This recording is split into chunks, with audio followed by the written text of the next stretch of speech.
Il est 19 h, la nuit debout devant les abattoirs n'a pas encore commencé, mais déjà l'ambiance entre les militants de la cause animale et les éleveurs est tendue. Pourtant, cette nuit debout se veut avant tout un rassemblement pacifiste. Ce soir, on vient dénoncer le système spéciste, donc qui est un système basé sur la discrimination entre les espèces.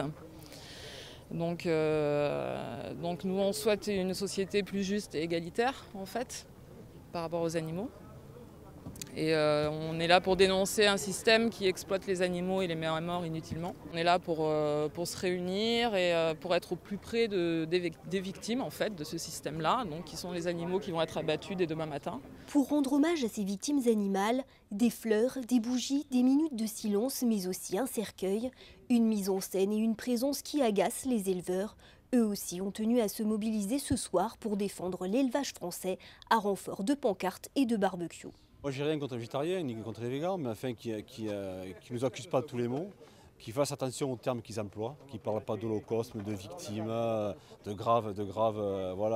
d'éradication, etc. C'est des mots qui sont complètement inappropriés et qui font mal à notre profession, parce qu'on n'est pas des tueurs, on élève des animaux tout simplement pour nourrir la population. On le fait dans le respect des règles, dans le respect de l'animal, parce qu'ils sont tués proprement.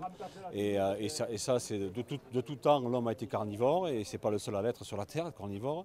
Donc il y a des choses qui se défendent, mais pas n'importe comment, simplement. Les 70 éleveurs se sont finalement retirés vers 22 h 30 alors que la cinquantaine de sympathisants de la cause animale a passé la nuit sur place, jusqu'à 5 h précisément, heure à laquelle l'activité de l'abattoir de volailles de Bazas, qui avait été limitée toute la nuit, a pu reprendre normalement.